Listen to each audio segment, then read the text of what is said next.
Ya, segera direcord langsung dimulai.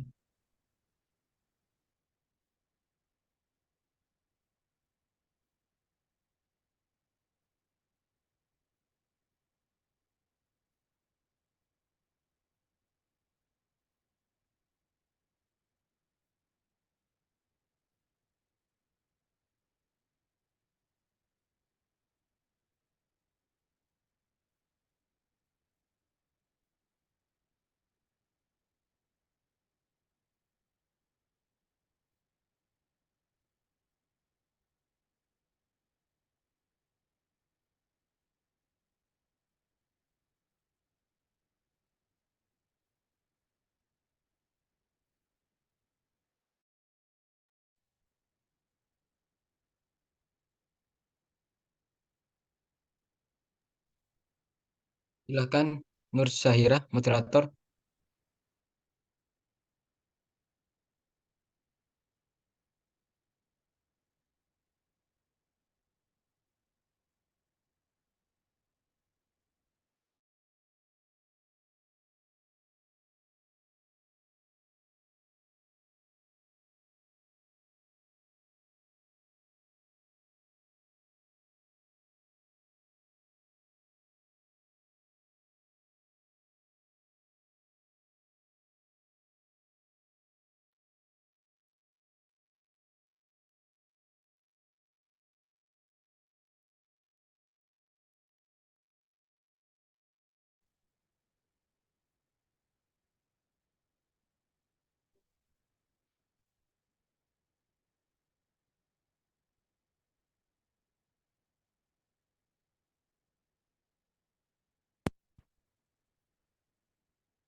Apakah ada kendala, Dek, untuk moderator?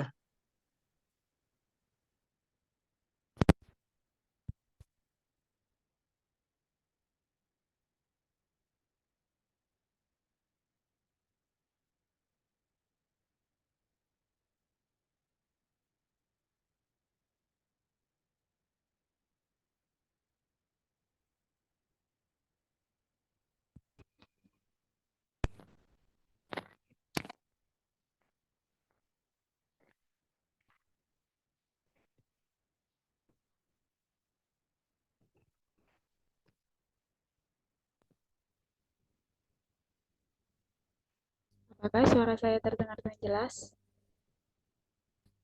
Ya, terdengar, Dek, silakan.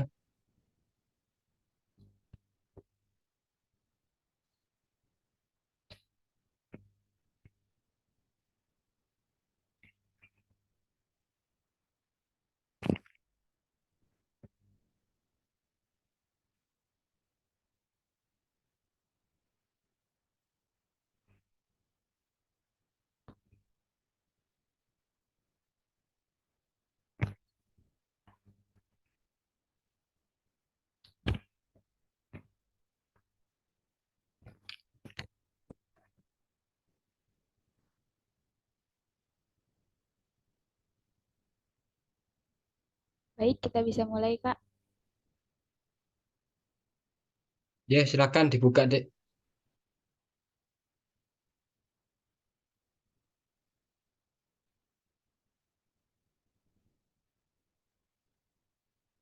Baik, semuanya sembari menunggu yang lain, saya buka pertemuan malam hari ini.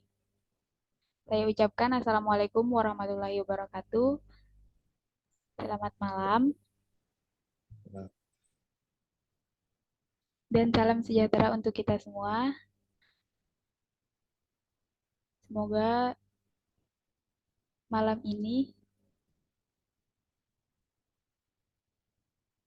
semoga malam ini menjadi manfaat bagi kita semua. Dan untuk pembahasan pada malam hari ini adalah tentang bangunan bersejarah di negara Indonesia. Baiklah, sebelumnya perkenalkan nama saya Nur Sahira dari SMK Negeri 2 Tanjung Selor.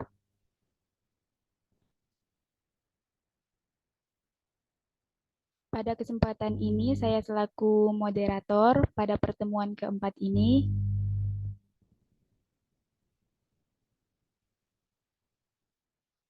akan memimpin jalannya pembahasan ini. Terima kasih. Untuk presentasi selanjutnya, saya persilakan kepada untuk mempersiapkan diri dulu kepada Fajar Rianto. Saya persilakan. Oke, terima kasih untuk Kak Ira. Nah, sebelumnya perkenalkan, nama saya Fajar Rianto dari SMK 2 Tanjung Selor. Saya kelas 12, jurusan Teknik Komputer Jaringan. Nah, oke, terima kasih.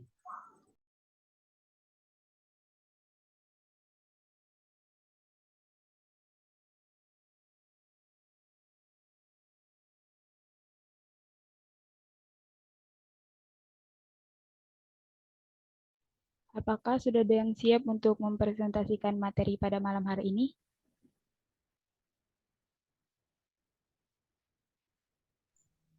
Siap, Kak. Oke, silakan.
Apakah ada kendala, Mas Fajar?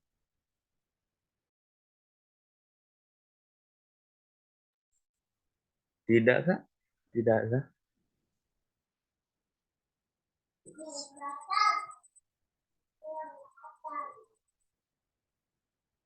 Untuk presentasinya ini saya duluan. Saya kurang dengar tadi soalnya. Iya, ini Mas Fajar dulu ini. Silakan, Oh, Mas. oke. Maaf menunggu. Bentar ya.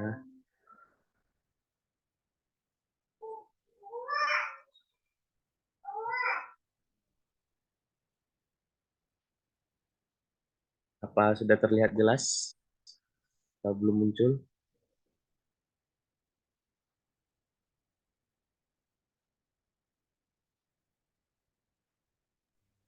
Belum. Belum. Oke, sudah ada. Kelihatan, Mas, silakan. Oke.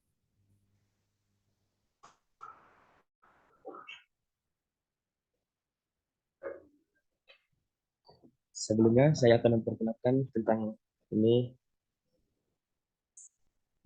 bangunan bersejarah yang saya angkat adalah Lawang Sewu. Lawang Sewu adalah bangunan perkantoran yang terletak di Semarang, Tugu Muda, Kota Semarang, Jawa Tengah, Indonesia, yang dibangun sebagai kantor pusat Netherlands Spoorweg Met atau NIS. Bangunan ini berstatus sebagai aset Kereta Api Indonesia atau KAI karena merupakan buah dari perebutan NIS oleh Dejatan Kereta Api Republik Indonesia atau DKARI pada masa Perang Kemerdekaan. Saat ini pembangunan tersebut dijadikan sebagai museum dan galeri sejarah perkeretaapian oleh Unit Pusat Pelestarian dan Desain Arsitektur dan KAI Wisata.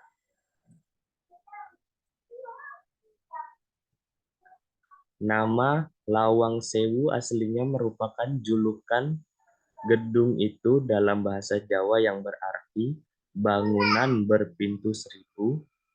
Bangunan ini memiliki banyak ruang serta memiliki sekitar 1.000 jendela yang tinggi-tinggi dan besar-besar sehingga dikira sebagai pintu. Pintu-pintu dibangun tersebut hanya berjumlah 429 buah. Jendela ukuran besar sering ditemukan pada bangunan Belanda di Indonesia. Banyak bangunan rumah atau struktur lain pada masa itu memiliki jendela dengan ukuran yang mirip. Hal itu dilakukan untuk beradaptasi dengan iklim lembab dan panas di Indonesia. Dengan banyaknya jendela ini akan lebih banyak masuknya udara dan membuatnya menjadi dingin. Sejarah ini saya ambil sejarah singkatnya aja. Lawang Sewu diarsiteki oleh Osman Chitran.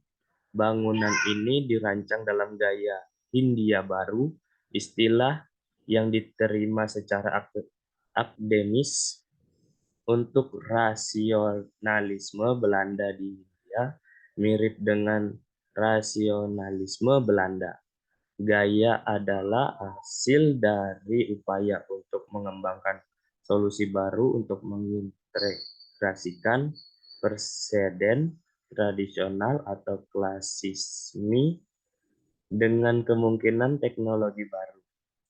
Ini dapat digambarkan sebagai gaya transisi antar tradisionalis dan modernis, serta dipengaruhi oleh desain Berlek. Konstruksi dimulai pada tahun 1904 dengan bangunan A yang selesai pada tahun 1907. Sisanya rampung pada tahun 1919. Awalnya digunakan oleh perusahaan kereta api pertama di Hindia Belanda. Setelah Jepang menduduki Hindia Belanda pada tahun 1942, tentara Jepang mengambil alih Lawang Sewu. Ruang bawah tanah gedung B diubah menjadi penjara dengan eksekusi mati dilakukan di dalamnya. Ketika Semarang direbut kembali oleh Belanda dalam penutupan di Semarang pada Oktober 1945, pasukan Belanda menggunakan terowongan yang mengarah ke Gedung A untuk menyelinap ke kota. Pertempuran terjadi dengan banyak perjuangan Indonesia gugur. Setelah perang, tentara Indonesia mengambil alih kompleks bangunan tersebut kemudian dioperasikan oleh Dejawatan Kereta Republik Indonesia atau DKARI. Pada tahun 1992, bangunan ini ditetapkan sebagai cagar budaya. Pelestarian. Pada tahun 2009, Kompleks Lawang Sewu berada dalam keadaan mengenaskan. Simon Marcus Butler dalam kolomnya di The Jakarta Post menulis bahwa bangunan tersebut gelap dan tak terawat. Dinding putihnya dihitamkan oleh polusi dan pelantaran. Dindingnya terkelupas dan dipenuhi coretan-coretan padal. Lumut pun tumbuh di sebagian besar bangunan dan tikus menjadi penghuni celah-celah bangunan. Bangunan ini kelak menjalani renovasi dalam rangka meningkatkan daya tarik wisata, khususnya pada bagian luar gedung, namun warga setempat kecewa dengan hasil renovasi tersebut karena dianggap menghilangkan keaslian. Pada tanggal 5 Juli 2011, gedung tersebut diresmikan oleh Ibu Negara Ani Yudhoyono. Namun pada saat itu hanya bangunan B yang dapat dikunjungi. Ia berharap bahwa peresmian ini menjadi daya tarik utama dalam menyukseskan program wisata pemerintah Jawa Tengah pada tahun 2013. Tata letak Kompleks Lawang Sewu terdiri dari dua bangunan, yaitu Gedung A dan B serta C dan D, menghadap Jalan Pemuda. Bangunan A menghadap Bundaran Tugu Muda. Terdapat dua menara kembar di Gedung A yang awalnya digunakan untuk menyimpan air masing-masing dengan kapasitas 7.000 liter. Bangunan ini memiliki jendela kaca patri besar dengan tangga besar di tengahnya. Di bawah bangunan terdapat sebuah lorong bawah tanah. Gedung B terletak di belakang gedung A, setinggi 3 lantai dengan 2 lantai pertama terdiri dari perkantoran, dan yang ketiga adalah loteng. Bangunan dengan jendela-jendela besar ini juga memiliki lorong bawah tanah yang berfungsi sebagai saluran air. Legenda urban. Lawang Sewu dikenal sebagai karena ruangan bawah tanahnya pernah dijadikan tempat penyiksaan oleh serdadu tentara Jepang. Banyak wisatawan memasuki ruangan itu semata-mata untuk melihat hantu. Di antara hantu yang dilaporkan menghuni tempat itu adalah seorang noni Belanda yang melakukan bunuh di dalam serta penampakan hantu tanpa kepala. Lantai dasar gedung B dihuni kuntilanak dan pocong. Di tempat bak penyiksaan penjara. Fakta unik di Lawang Sewu. Sudah berusia ratusan tahun. Lawang Sewu, Semarang merupakan sebuah bangunan peninggalan Belanda yang dibangun pada tahun 1904. Meskipun sudah berusia sangat tua, namun Lawang Sewu sampai saat ini masih berdiri kokoh. Pada mulanya Lawang Sewu adalah kantor perusahaan kereta api swasta bernama Spoorweg Maatschappij atau NIS. Pintunya sebenarnya nggak sampai 1.000. Dalam bahasa Jawa, lawang berarti pintu, dan sewu maksudnya bermakna 1.000. Adapun Lawang Sewu berarti pintu 1.000. Pertanyaannya, apakah benar Lawang Sewu menjadi bangunan yang memiliki 1.000 pintu? Ternyata jumlahnya daun pintu di Museum Lawang Sewu enggak beneran 1.000. Kalau dihitung-hitung nih ada total 928 daun pintu di Lawang Sewu. Dijadikan spot foto keren. Bagi yang sedang liburan atau memang menyukai fotografi, Lawang Sewu pasti jadi tempat yang menarik. Bangunannya yang punya arsitektur khas membuat Lawang Sewu menjadi spot foto yang unik.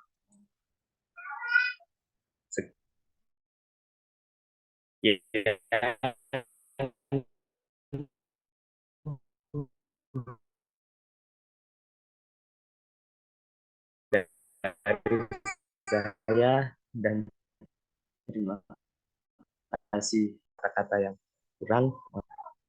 Saya kembalikan lagi ke Kak Nur.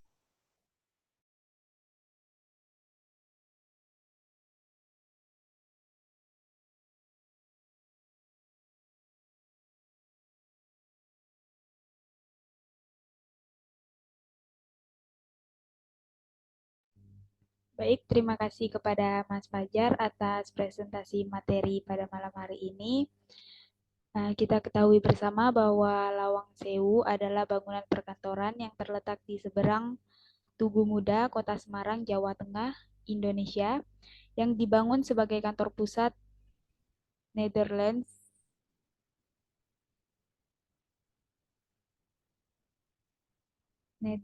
in this boy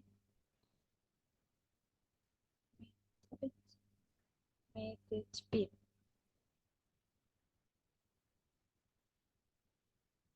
Selanjutnya saya membuka sesi tanya jawab kepada teman-teman. Apakah ada yang ingin bertanya?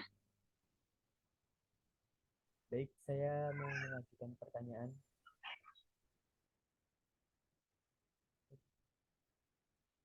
Saya Iksan. Permisi, apakah suaranya masuk?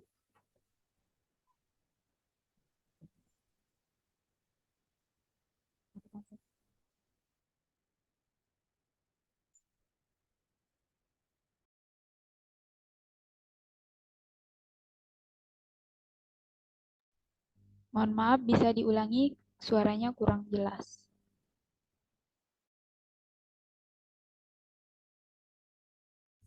Baik, apakah suaranya sudah masuk? Ya, sudah. Eh, Mohon maaf, saya Iksan menggunakan bersama dengan Merah. Saya Iksan mau bertanya, kenapa Belanda waktu itu menginginkan kembali gedung perkantoran kereta api, sedangkan itu masih dikuasai oleh Jepang? Terima kasih.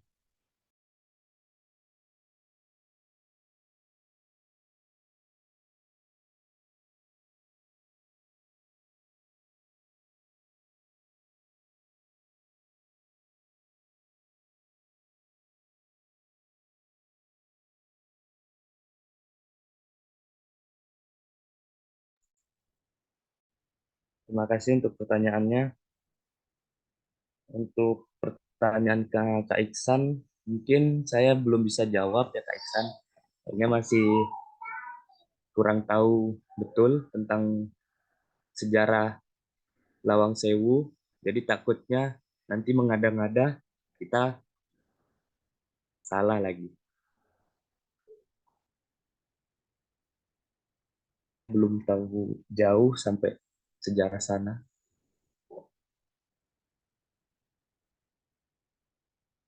Mungkin Baik, baik Mas. itu Kalau saja. tidak, saya ganti pertanyaan saja. Eh, Boleh. Kenapa kan tadi menyangkut tentang sejarah Lawang Sewu tidak luput dari perjuang eh, perlawanan 5 hari yang dilakukan di Kota Semarang. Itu perlawanan yang 5 hari di Kota Semarang itu dikarenakan apa ya, Mas? Terima kasih.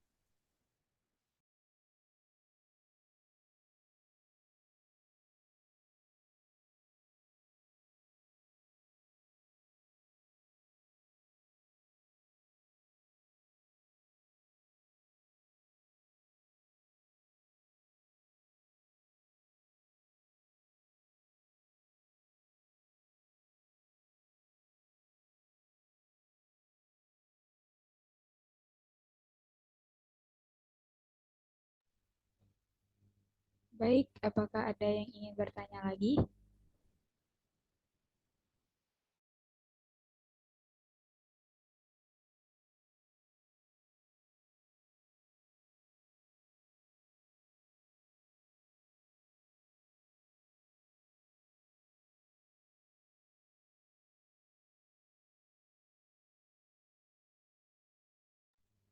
Sekali lagi, apakah ada yang ingin bertanya?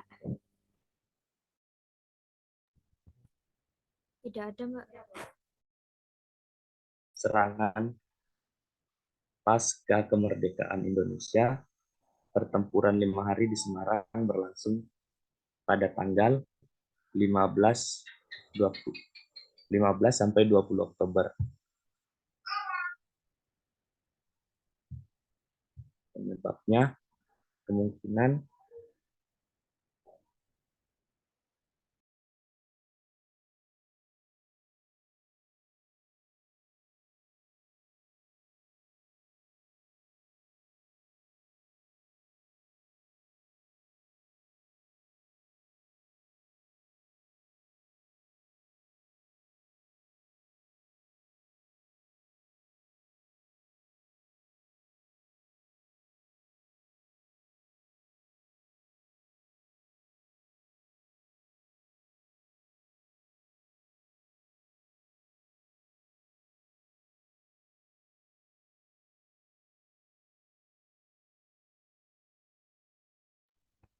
Bagaimana Mas Fajar? Apakah ada kendala?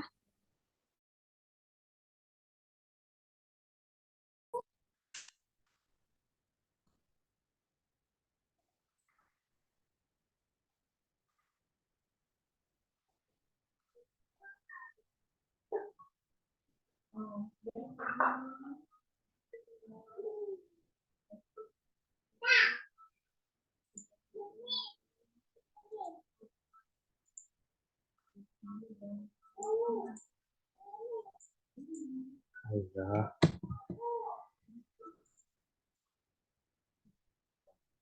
tes suara saya ada, tadi koneksi terputus, maaf.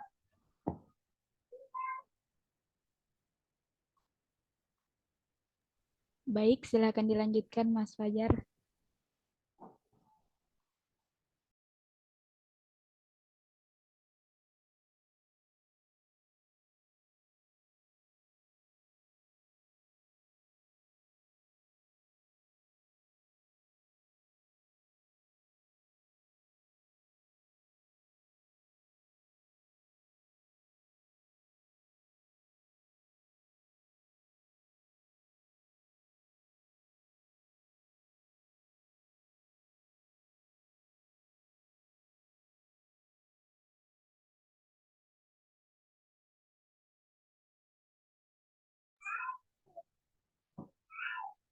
Untuk Kak Iksan tadi mungkin pertanyaannya saya tidak bisa jawab lagi. Mohon maaf sebesar-besarnya. Ya sudah Mas, bisa dilanjut saja. Mungkin ada yang mau bertanya, Mas Diki atau Mbak Mera atau Mas Firman mungkin.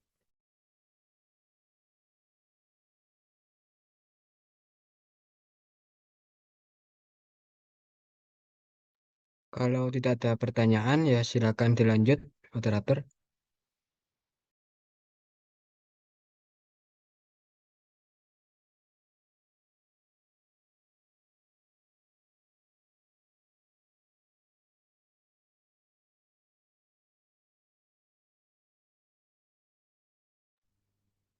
Baik,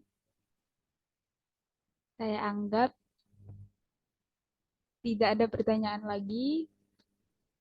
Dan kita lanjutkan ke presentasi selanjutnya kepada Mas Rahmat Firmansyah. Saya persilahkan.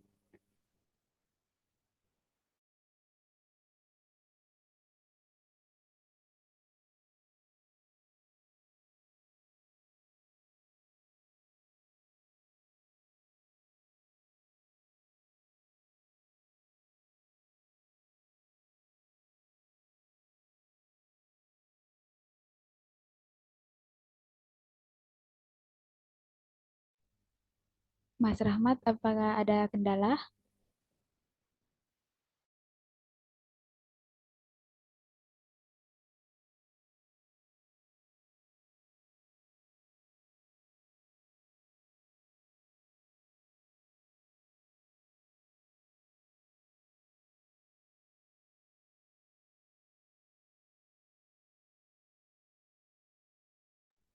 Halo Mas Rahmat Firmansyah.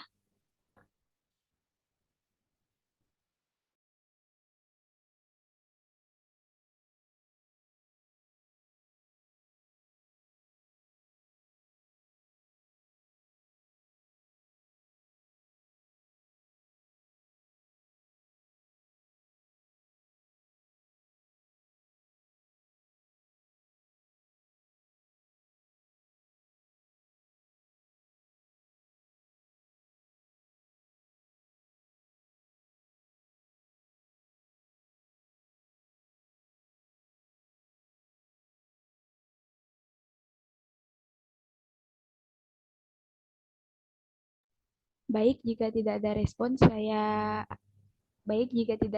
dari Mas Rahmat Firmansyah, saya alihkan kepada Mbak Maira Putri. Silakan, Mbak. Halo. Ya, halo. Terima kasih untuk Mbak Moderator. Izin screen. Siap, silakan lanjutkan.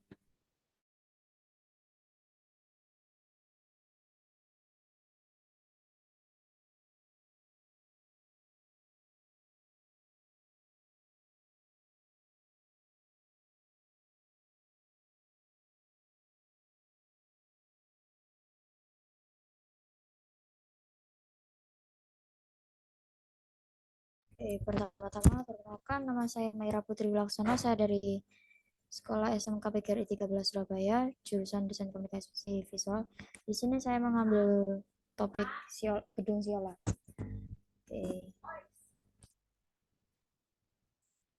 Surabaya memang dikenal dengan kota pahlawan. Perjalanan sejarah panjang kota ini menjadi lirikan banyak traveler yang menyukai sejarah Nusantara.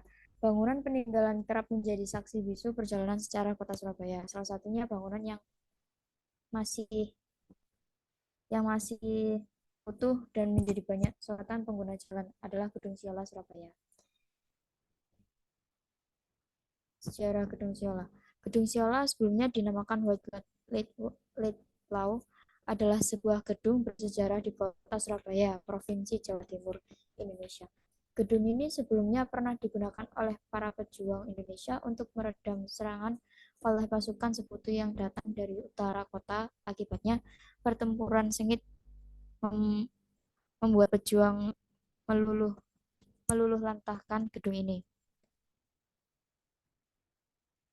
Gedung Siola Surabaya merupakan bangunan tua warisan dari zaman kolonial Belanda yang dibangun pertama kali pada 1877 dan ditempati toko Whiteway Laidlaw dan Co. milik pengusaha Inggris Robert Laidlaw yang menjual tekstil dan pakaian dan kemudian sempat berkembang menjadi toko serba terbesar di wilayah Hindia Belanda.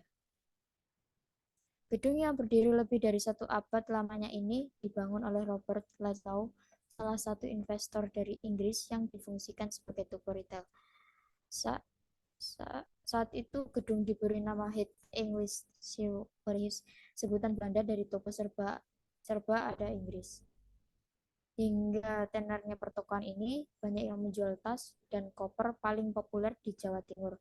Namun ketika tahun 1942, tentara sekutu Jepang hadir di Surabaya. Pertokoan ini berubah nama menjadi Chiyoda, dan ketika Jepang kalah perang, toko Chiyoda ini menjadi bangunan kosong dan menjadi tempat perang oleh masyarakat Surabaya. Hingga berakhirnya agresi militer Belanda II di Surabaya tahun 1950, gedung ini semakin tidak terus sehingga pemerintah pusat memberikan gedung ini kepada Pemkot Surabaya dan mulai dinamakan dengan Siola. Kata Siola berawal dari 5 pengusaha yang sempat mengontrak gedung ini hingga menjadi primadona kota Surabaya karena menjadi mal pertama. Hingga berakhirnya agresi militer Belanda II di Surabaya tahun 1950, gedung ini semakin tidak terurus sehingga pemerintah pusat memberikan gedung ini kepada Pemkot Surabaya dan mulai dinamakan Gedung Siola.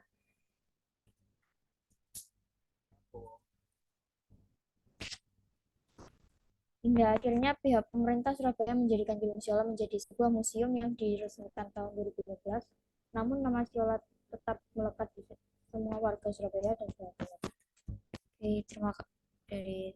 Terima kasih. Mohon maaf kalau ada salah yang disengaja ataupun tidak disengaja.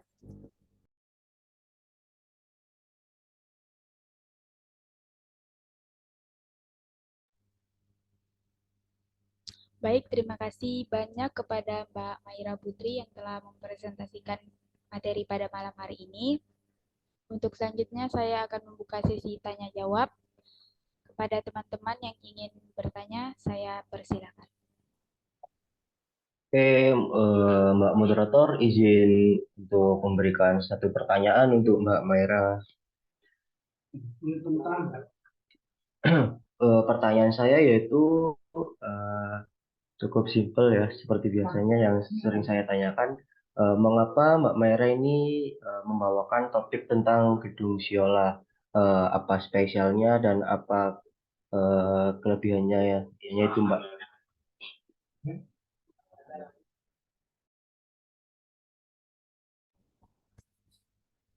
Oke, eh, spesial ya karena saya dari Surabaya dan ini bertepatan di tengah kota juga apa ya?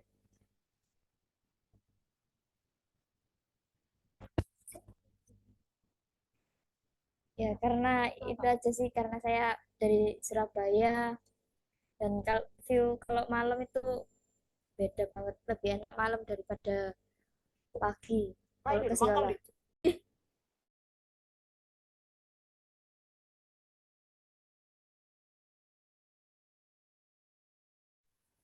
Halo, halo. Iya Pak, masuk. Ya, saya boleh menanggapi ini, memberikan tanggapan mengenai jawaban Mbak Maira. Mbak Moderator, silakan dijawab pertanyaan dari partisipan ini Mbak Moderator. Ingin memberikan tambahan atas jawaban dari Mbak Maira. Iya, Betul. saya persilakan. Ya, terima kasih. Tadi pertanyaan Masnya tadi kan apa keistimewaan dari gedung Siola ya? Tadi Mbak Maira belum Ya lengkap. Pak, benar. Belum lengkap tadi jawabannya. Jadi gini Mas, gedung Siola itu gini memang peninggalan Belanda. Ini gedung ini terletak di pusat kota yang dulunya memang menjadi pusat pertokoan yang sangat terkenal di Surabaya. Pertama kali tadi betul itu adalah mall yang pertama kali di Surabaya yang namanya Siola, punya pengusaha Cina. Kemudian berkembangnya zaman dari tahun ke tahun, gedung Siola ini akhirnya kalah bersaing dengan retail modern, akhirnya sempat terbengkalai, tetapi kemudian pada era wali kota Bu Risma, gedung-gedung peninggalan Belanda, terutama gedung-gedung yang bersejarah kan saya yakin di seluruh kota di Indonesia itu punya gedung-gedung bersejarah ya, termasuk di Surabaya.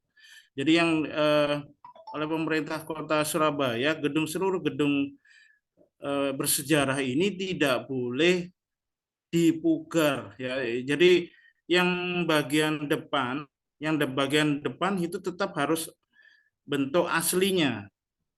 Jadi maksud saya itu kalau mau dirombak itu hanya dicat aja, tapi untuk yang dalamnya boleh dirubah sedikit, tapi tidak boleh dirubah total. Jadi itu konsep dari pemerintah Kota Surabaya. Dan sekarang gedung Siola ini dijadikan kantor pemerintah, kantor Dispenduk, Dinas Kependudukan. Jadi seluruh urusan dinas kependudukan untuk warga Surabaya itu dipusatkan di Siola. Itu di lantai dasar dinas kependuduk, di lantai 2 dinas kependudukan, di bawahnya museum, di lantai 3 itu ada semacam kayak kafe, dihubungkan ada semacam jembatan di tengah jalan ya, jadi jembatan kayak seperti toko, jadi antara gedung Siola dihubungkan dengan hotel di depannya itu, jadi melalui ada jembatan gitu. Jadi kalau malam sangat bagus sekali untuk tempat santai untuk warga Surabaya, apalagi terletak di Jalan Tunjungan Surabaya yang sangat bersejarah sekali ya. Jadi itulah untuk jadi pemerintah Kota Surabaya untuk untuk merenovasi bangunan bersejarah itu tidak boleh dipugar, tidak boleh dirobohkan. Jadi kalau ada dirobohkan, malah yang bersangkutan akan terkena denda atau bahkan kena sanksi hukum. Itu aja yang bisa sampaikan. Jadi sejarah singkat gedung Siola itu kenapa kok? Mungkin Mbak Maira masih belum pernah masuk ke dalam gedung Siola. Nanti Mbak Maira bisa nanti kalau pulang ke Surabaya bisa silakan masuk ke sana Mbak Maira. Jadi mungkin nanti mau ngurus KTP, ngurus KK, silahkan ke sana. Itu aja, terima kasih Mas. Terima kasih banyak Pak atas jawabannya yang sangat detail sekali. Jadi menjadi wawasan tambahan untuk saya. Terima kasih banyak Pak. Ya, sama-sama Mas. Baik, terima kasih atas pertanyaannya. Dan kepada audien yang telah melengkapi jawabannya tadi, untuk teman-teman saya persilakan apakah ada yang ingin bertanya.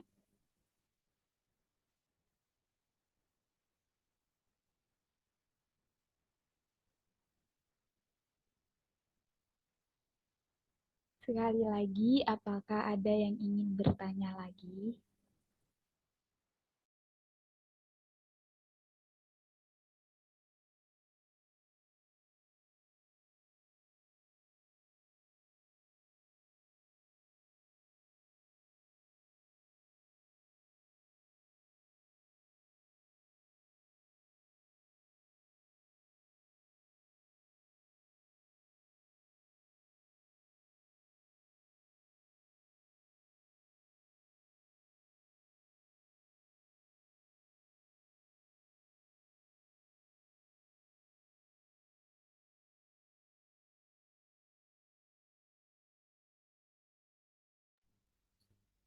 Baik, saya anggap tidak ada pertanyaan lagi.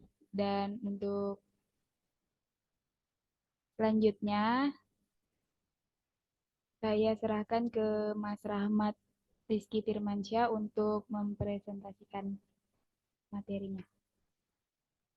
Baik Mbak, izin untuk share screen ya Mbak.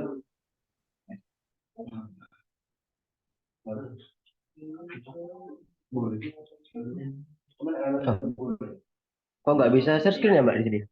Partisipan dilarang share screen nih terangannya. Dicoba lagi, Mas. Sudah saya izinkan di Nah, lagi, Mas. oke. Baik, ya, terima kasih.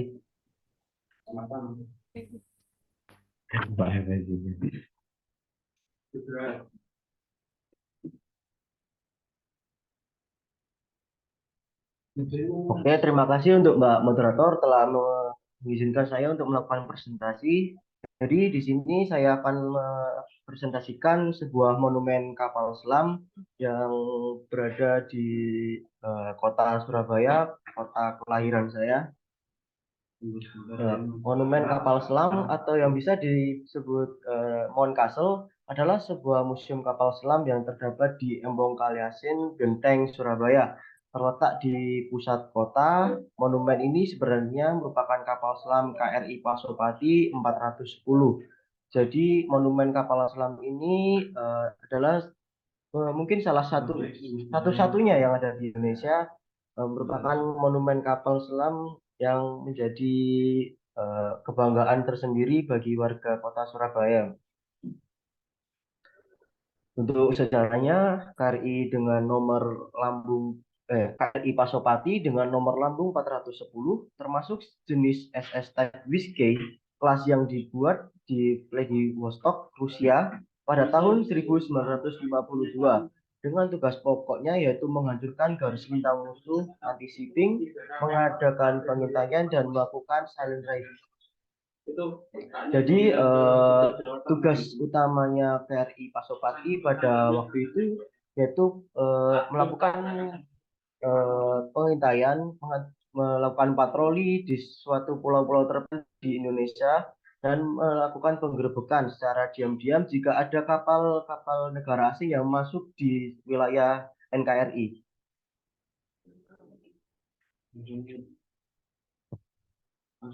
Untuk tanggal peresmiannya, monumen kapal selam diresmikan oleh Kepala Staf TNI Angkatan Laut Kasal Laksamana TNI Arief Kus Haryadi pada tanggal 27 Juni tahun 1998, yaitu kapal selam ini dipindahkan setelah melakukan tugas akhir, yaitu melakukan operasi Trikora atau yang bisa disebut dengan eh, Tri Komando Rakyat, salah satu operasi militer yang dilancarkan oleh TNI Indonesia untuk melawan penduduk Belanda di Irian Barat, Papua. Operasi waktu itu dilakukan pada bulan Agustus tahun 1962. Operasi itu berakhir dengan berhasilnya militer Indonesia menguasai daerah Papua Nugini dan pada waktu itu penduduk Belanda berhasil dipukul mundur dan wilayah Irian Barat berhasil dikuasai oleh dikuasai kembali oleh NKRI. Untuk cara pemindahan dilakukan dengan cara memotong bagian kapal sebanyak 16 bagian. Hal ini dilakukan agar waktu pemindahan kapal tersebut bisa mudah dan tidak menimbulkan kemacetan pada saat itu. Dan terbukti atas hasil riset yang saya lakukan di internet, pemindahannya itu benar-benar tidak mengganggu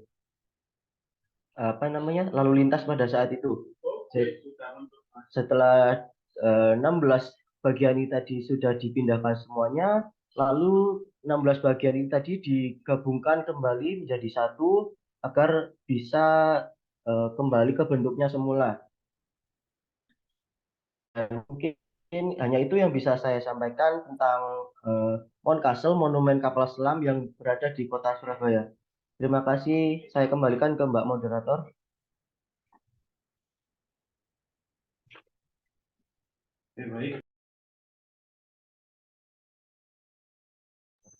Terima kasih kembali untuk presentasinya. Untuk selanjutnya saya buka untuk sesi tanya jawab. Kepada teman-teman saya persilakan yang ingin bertanya.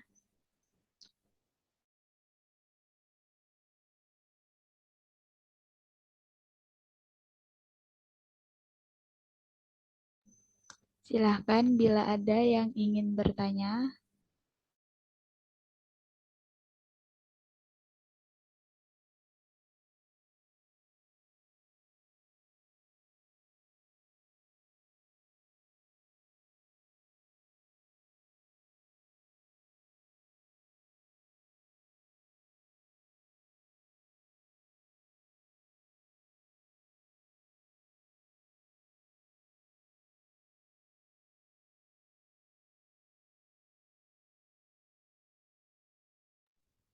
Sekali lagi untuk teman-teman yang ingin bertanya, saya persilahkan.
Apakah teman-teman tidak ada yang ingin ditanyakan? Tidak ada, Mbak. Dan mengenai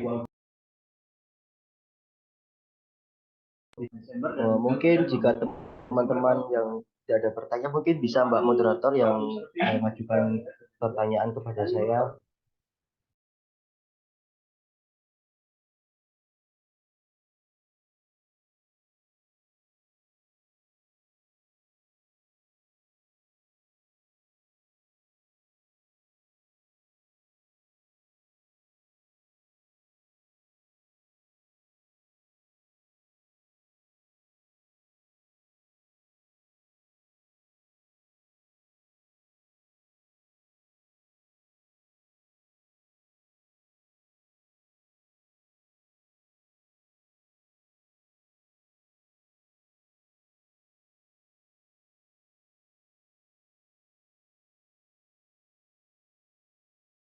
Baik, jika tidak ada yang ingin bertanya, saya ingin bertanya tentang sejarah KPRI Pasopati. Mohon dijelaskan kembali. Sendiri memiliki cerita di mana ada seorang putri. Oke, Mbak Moderator. Yang diberikan untuk sejarahnya yaitu KRI Pasopati ini adalah Maaf, kalau jika berisik di sini teman saya juga presentasi, Mbak. Dan juga untuk sejarahnya kapal selam Pasopati dengan nomor lambung 410 ini dibuat di negara Rusia pada tahun 1952 dengan tugas pokoknya yaitu menjaga biasanya berpatroli di sekitar laut NKRI dan menghancurkan garis lintas musuh saat jika ada penyerangan, lalu ada penggerbekan secara diam-diam jika ada kapal laut negara asing yang sengaja masuk ke dalam NKRI. Ada Fox series yang digunakan.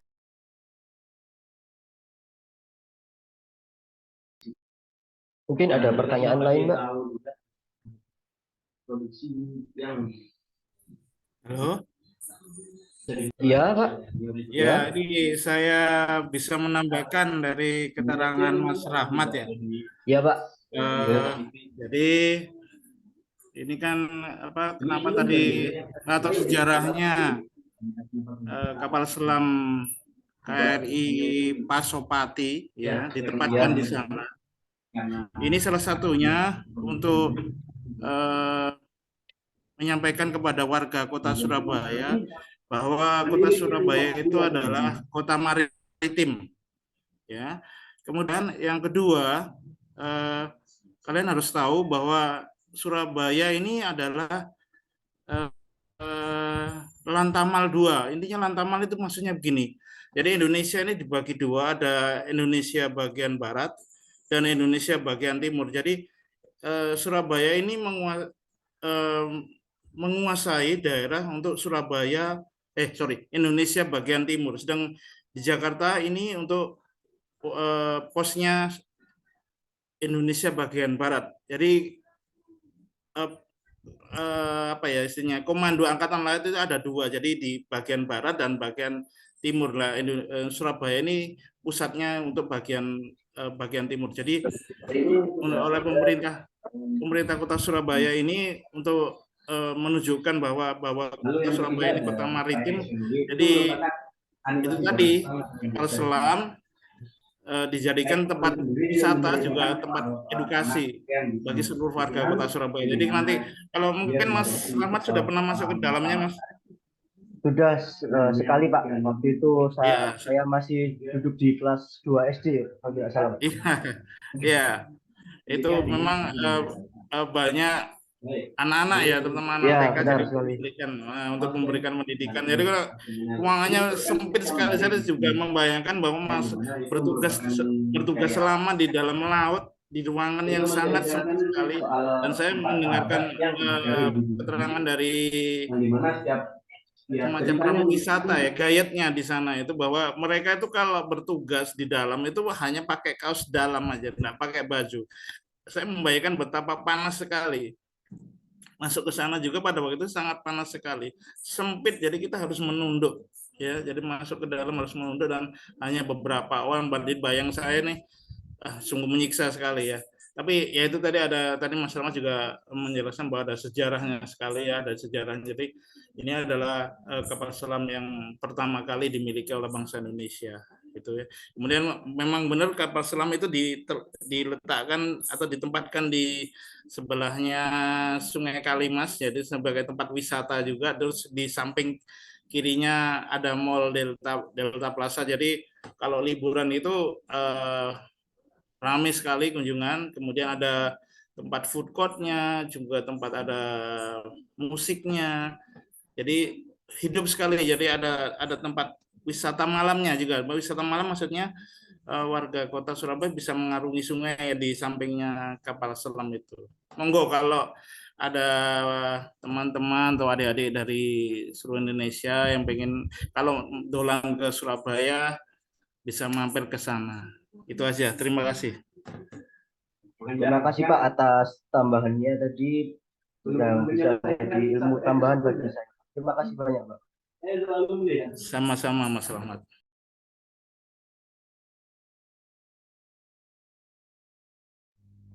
Terima kasih atas penjelasan. Terima kasih atas jawaban dan penjelasan serta tambahannya. Untuk teman-teman, sesi tanya jawab saya tutup. Dan untuk selanjutnya kepada Mas Iksan, saya persilakan untuk mempresentasikan materinya.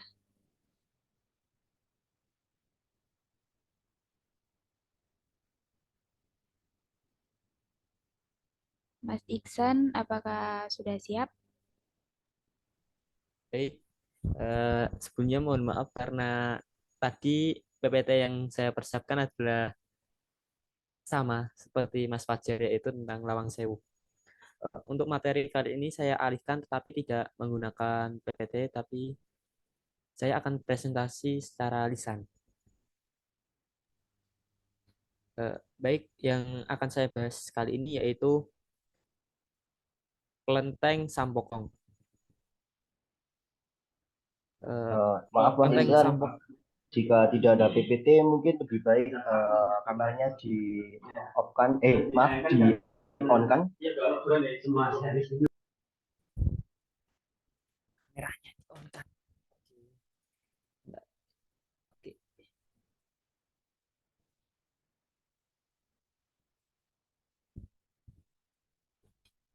Oke.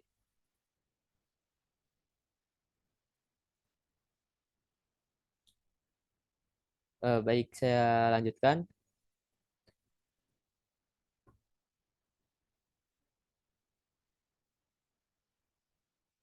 Kelenteng Sampokong. Bentar.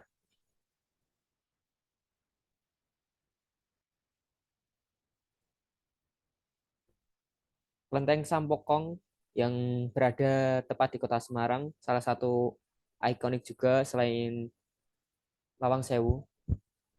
Kelenteng Sampokong di Semarang ini didirikan sebagai penghormatan bagi Laksamana Cheng Ho. Beliau adalah seorang Islam keturunan Tionghoa yang memulai peradaban Cina di daerah Kota Semarang. Dari segi arsitektur, Kelenteng Sampokong mengadopsi The Forbidden City di Cina. Hal ini bisa dilihat dari segi geografis kelenteng ini yang berlokasi di dalam Gua Batu. Itu sebabnya masyarakat sekitar mengenal bangunan bersejarah dengan nama Gedung Batu. Kelenteng utama berada di bagian tengah yang dikelilingi oleh pelataran yang cukup luas. Di bagian dalam ada sebuah altar yang digunakan untuk sembahyang. Selain itu ada juga beberapa patung Sampo Tianjin yang menghiasi beberapa titik di kelenteng ini.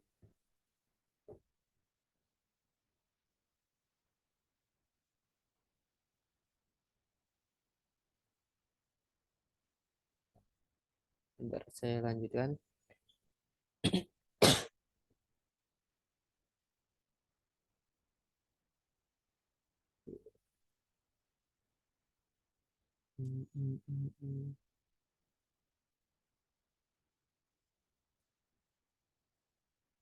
Untuk sejarah dari Kelenteng Sampokong sendiri, yaitu Kelenteng Sampokong didirikan pada sekitar awal abad ke-15, berdiri tegak di kawasan yang sekarang menjadi Jalan Simongan Raya. Kelenteng megah dengan luas mencapai 1000 meter persegi ini menyimpan banyak kisah menarik.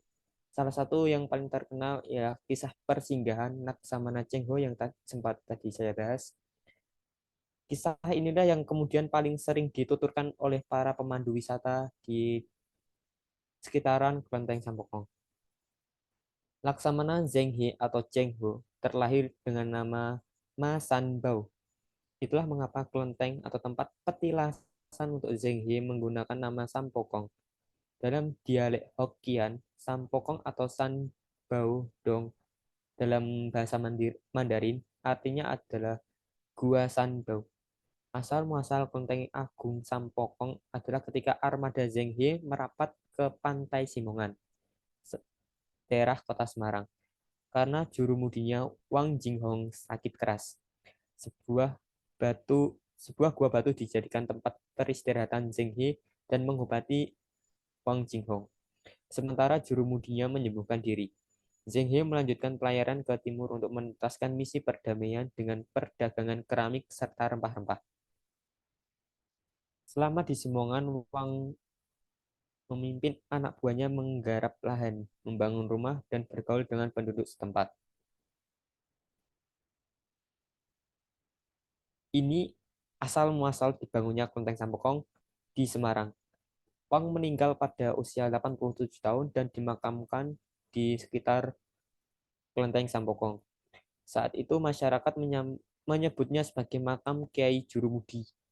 Ketika gua batu runtuh akibat longsor, masyarakat membangun gua buatan yang letaknya bersebelahan dengan makam Kiai Jurumudi. Dalam perjalanannya, Kelenteng Agung Sampokong sudah beberapa kali menjalani pemugaran atau renovasi. Selain karena situasi politik yang tidak menentu pasca kemerdekaan, banjir rob yang merupakan masalah utama yang dihadapi Kelenteng Sampokong, revitalisasi besar-besaran dilakukan oleh Yayasan Sampokong pada Januari tahun 2000. Pemugaran atau renovasi selesai pada Agustus tahun 2005 bersama dengan perayaan 600 tahun kedatangan Laksamana Zheng He di Pulau Jawa. Peresmian dihadiri oleh Menteri Perdagangan Indonesia pada saat itu, yaitu Mari LK Pangestu, datang ke Kelenteng Sampokong, dan Gubernur Jawa Tengah pada saat itu Haji Mardianto. Ada beberapa fakta menarik yang ada di Kelenteng Sampokong. Di antaranya, satu, Kelenteng Sampokong merupakan bangunan bersejarah megah yang menyimpan unsur Islam serta kebudayaan Tiongkok. Kedua, Laksamana Zheng He, seorang pelaut handal yang berlayar mengunjungi berbagai negara sebagai alat perdamaian. Tiga, awalnya Laksamana Zheng He mendarat di pantai utara Jawa, sekitar Semarang, untuk mendirikan masjid, bukan kelenteng. Empat, di dalam Sampokong terdapat jangkar kapal Zheng He yang dikeramatkan dan diberi nama Kiai Jangkar. 5. Lalu di sebelah petilasan Kiai Jangkar berdiri makam Kiai Tumpeng. Salah satu keunikan selanjutnya yaitu terdapat pohon rantai yang berusia kurang lebih 611 tahun pada saat itu. Dan yang terakhir, Grametz bisa tahu kisah Laksamana Zheng He dari relief yang terbuat di area kelenteng dan saat ini juga masih ada. Terima kasih untuk presentasi yang dapat saya sampaikan kali ini cukup sekian. Maaf bila ada salah perkataan. Terima kasih. Assalamualaikum warahmatullahi wabarakatuh.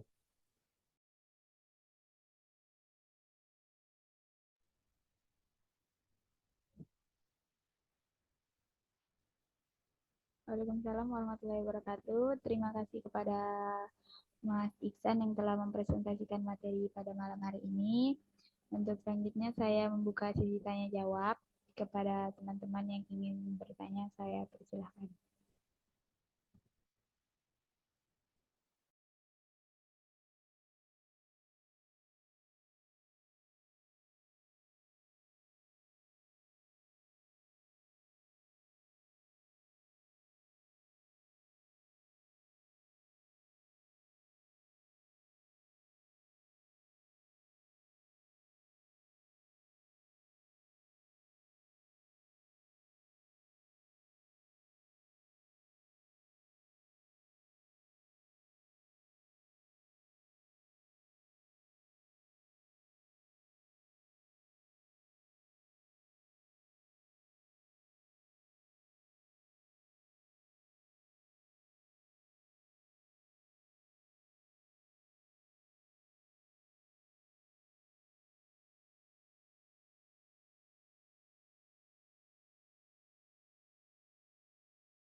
Sekali lagi untuk teman-teman yang ingin bertanya, saya persilahkan.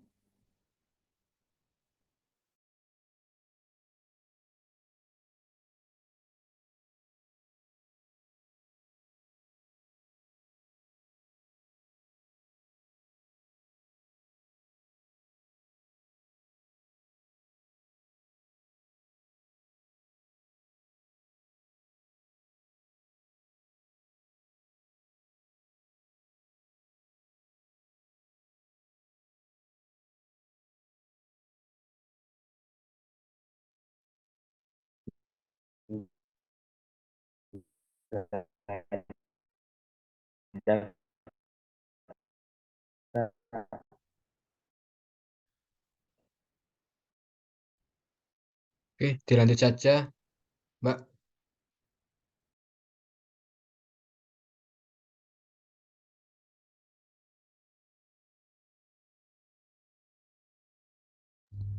Baik, mungkin tidak ada pertanyaan karena materinya juga itu ya tidak saya juga kurang jelas. Untuk selanjutnya sesi tanya jawabnya saya tutup dan kepada Mas Diki saya persilakan untuk mempresentasikan materinya.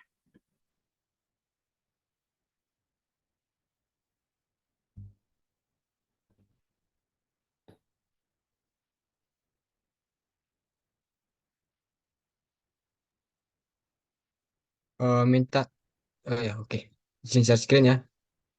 Siap, Kak.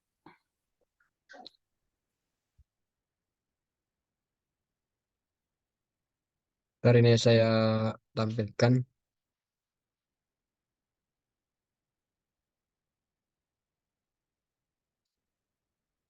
Apakah sudah terlihat, moderator?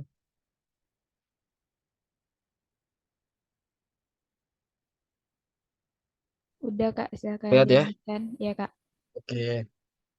Ya, Assalamualaikum warahmatullahi wabarakatuh. Selamat malam semua. Ya, rekan-rekan tim Padepokan Storytelling. Ya, khususnya tim 1. Ya, rekan-rekan yang masih bergabung. Terima kasih sudah bergabung hingga saat ini. Ya, untuk tema kali ini yaitu tentang tempat bersejarah.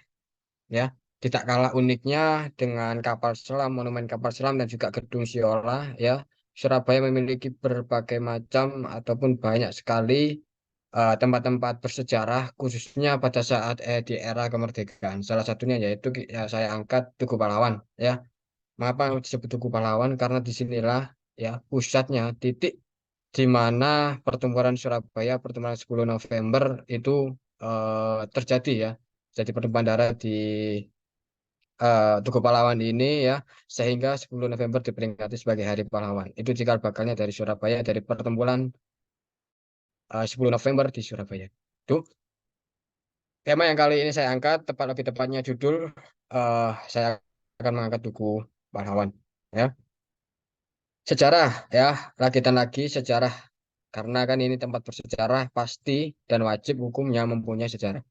Tugu Pahlawan adalah sebuah monumen yang menjadi markah tanah Surabaya. Saat ini menjadi titik 0 km dari kota Surabaya atau dari pusat kota Surabaya. Tinggi monumen ini adalah 41, sekian meter ya. Dari di samping gambar di samping bisa kita lihat tingginya itu kira-kira 41 meter dan berbentuk lingga atau paku terbalik ya. Kalau kita lihat secara detail, kenapa sih lancipnya ataupun ujung yang runcing itu berada di atas, itu merupakan lambang daripada semangat ya, semangat yang menggebu-gebu daripada pejuang pemuda-pemuda di Surabaya. Tubuh monumen ini berbentuk lengkung-lengkungan atau ganarurus ya, di apa namanya lengkungan-lengkungan tersebut itu berjumlah kurang lebih 10 ya, 10 ya, itu ada semacam eh, identitasnya sendiri. Kenapa dibuat lengkungan 10 itu ada identitasnya sendiri, ada maknanya tersendiri gitu. Dan terbagi atas 11 ruas ya, yang berarti kan 10 itu 10 ya, tanggal 10, 11 itu bulan 11 yaitu bulan November ya. Berarti 10 lengkungan itu 10, 11 itu November ya, dalam bulan ke-11 yaitu November. Berarti 10 November. Ya, latar belakang didirikannya Tugu Pahlawan selain untuk memperingati tanggal 10 November ya, dan diresmikan pada tanggal 10 November 1952, dibangun 1951 dan diresmikan setahun kemudian pada tanggal atau pada tahun 1952 oleh Presiden RI pertama yaitu Insinyur Soekarno ya, yang datang langsung ke Surabaya untuk meresmikan tugu ini. Dengan tujuan untuk mengenang sejarah perjuangan para pahlawan kemerdekaan bangsa Indonesia dalam pertempuran 10 November 1945 di Surabaya. Ya, jadi intinya Duka Pahlawan ini itu digunakan untuk memperingati ya agar kita tahu ya bahwa di Surabaya itu mempunyai sejarah yaitu sejarah besar ya sejarah yang diingat oleh dunia ya Indonesia sendiri itu pada tanggal 10 November yaitu pertumpahan darah besar-besaran yang terjadi di Tugu Pahlawan dan juga pertumpahan darah ya di Jembatan Merah. Jembatan Merah pun juga ada sejarahnya kenapa disebut Jembatan Merah. Ya, merah artinya itu darah ya. Di situ banyak pertumpahan darah di situ darah-darah mengalir ya di sungai-sungai bawah jembatan tersebut. Ini merupakan latar belakang didirikannya Tugu Pahlawan. Di samping Tugu Pahlawan ada Museum 10 November. Museum adalah suatu untuk meletakkan atau mengkoleksi barang-barang bersejarah. Museum 10 November untuk melihat peninggalan sejarah selama masa penjajahan ya seperti senjata, pakaian pahlawan ya dan lain sebagainya, bangunan-bangunan ya di mana saat itu Surabaya masih dalam masa kolonial. Saat itu ada banyak sekali arek Surabaya ya yang tewas melawan Belanda. Monumen ini berada di tengah kota Surabaya dan menjadi ikon kota Surabaya ya, ikonik dari kota Surabaya. Luas tanah di sekitar Tugu seluas 1,3 hektar ya. Tak heran bila kita berkunjung ke Surabaya, kurang afdol jika tidak mengunjungi titik nol dari kota Surabaya yaitu Tugu Pahlawan dengan Museum 10 Novembernya ini.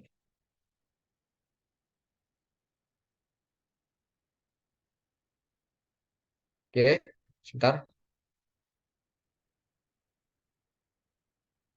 Mungkin ada kendala teknis. Oke, saya izin share ulang.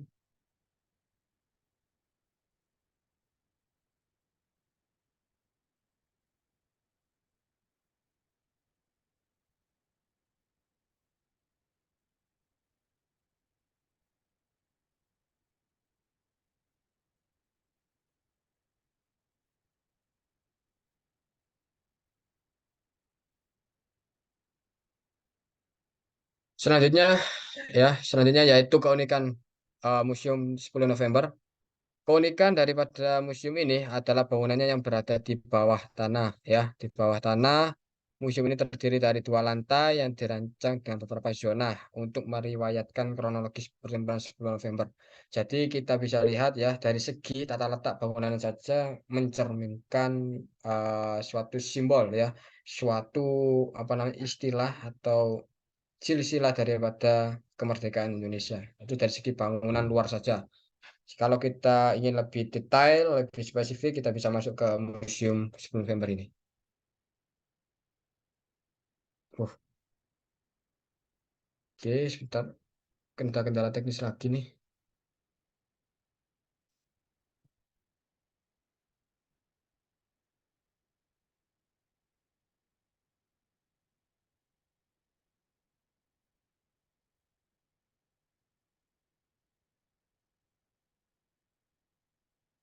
Nah ini keunikan sudah. Kita lanjut.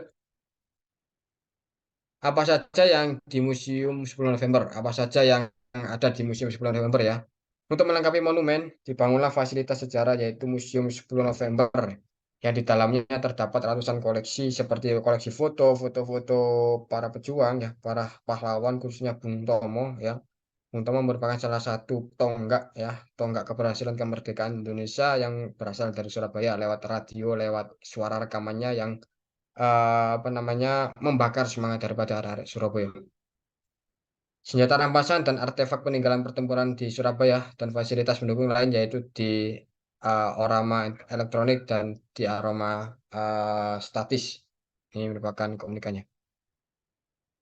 Sejarah kota Surabaya ya, tadi kita menyinggung tentang sejarah Tugu Pahlawan, sejarah Museum 10 November, Perang After rasanya bila kita tidak mengulik sejarah di Surabaya sendiri. Secara geografis, Surabaya memang diciptakan sebagai kota dagang dan pelabuhan. Ya, kita tahu Tanjung Perak merupakan pelabuhan ya, di terbesar ya, sebagai salah satu betul oleh mention tadi oleh Mas Firman untuk kapal selam itu merupakan Lantama ya. Lantama adalah landasan militer Angkatan Laut ya. Itu merupakan di Tanjung Perak tempatnya. Surabaya merupakan pelabuhan gerbang utama Kerajaan Majapahit. Ya, Kerajaan Majapahit itu pintu masuknya gerbang utamanya yaitu di Surabaya. Ya, letaknya di pesisir utara Pulau Jawa membuatnya berkembang menjadi sebuah pelabuhan penting di zaman Majapahit pada abad ke-14. Itu sejarah kota Surabaya ya.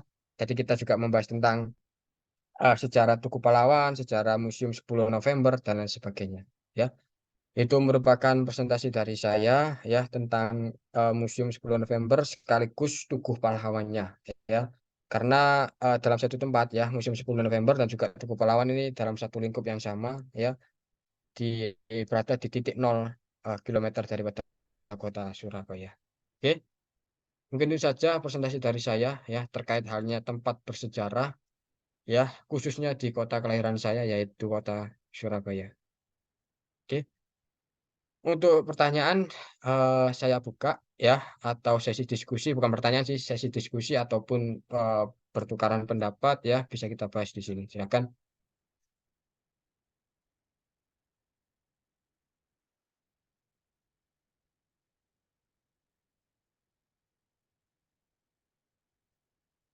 Eh, Mohon maaf Mas, saya mau tanya. Ya, Kan silakan. membahas tentang sejarah kota Surabaya. Di kalangan masyarakat kan leb-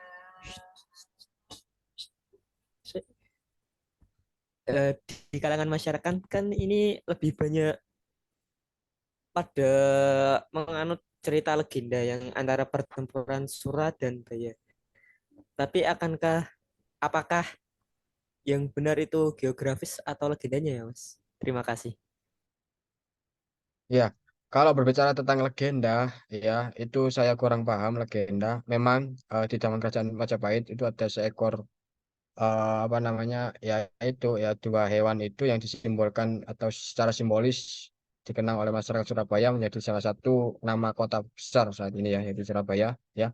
Di samping itu kita mempunyai terbagi menjadi beberapa sejarah. Itu sejarah pada era kerajaan ya kerajaan Hindu-Buddha. Sedangkan kita barusan tadi saya itu membahas tentang proklamasi ataupun di era kemerdekaan. Jadi saya mengulas Surabaya itu setelah zaman Hindu-Buddha atau setelah zaman Majapahit selesai ya pertemuan di Surabaya itu bagaimana sih ya kok monumen Tugu Pahlawan itu berhasil kita apa namanya kita jadikan monumen, jadikan eh, arsitektur penting di salah satu kota kelahiran saya ya. Oke, mungkin itu Iksan.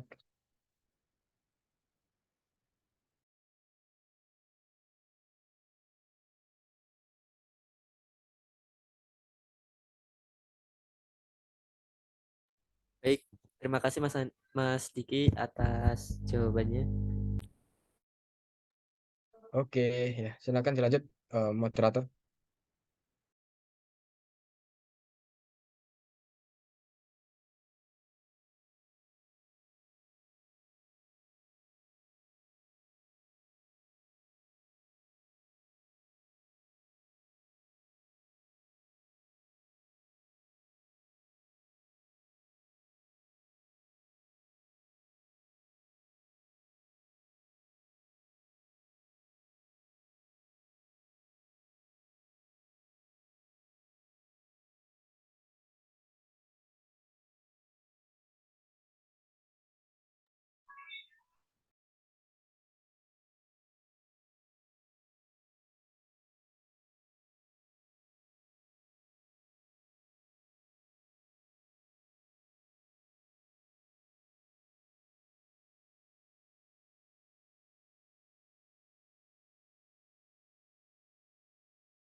Baik, terima kasih kepada seluruh presenter dan saya ucapkan terima kasih banyak kepada seluruh teman-teman karena telah mempercayakan dan memberikan kesempatan yang istimewa untuk saya menjadi moderator pada pertemuan keempat ini.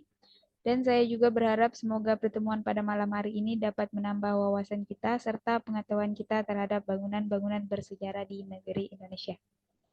Mungkin cukup sekian pada pertemuan malam hari ini. Saya ucapkan terima kasih banyak kepada seluruh teman-teman dan saya ucapkan terima kasih atas partisipasinya. Serta saya mohon maaf yang sebesar-besarnya bila ada kesalahan dan kekurangan pada pertemuan malam hari ini. Baiklah, saya tutup pertemuan malam hari ini dengan ucapan Alhamdulillah dan wassalamualaikum warahmatullahi wabarakatuh. Selamat malam dan salam sejahtera untuk kita semua. Malam. Waalaikumsalam warahmatullahi wabarakatuh.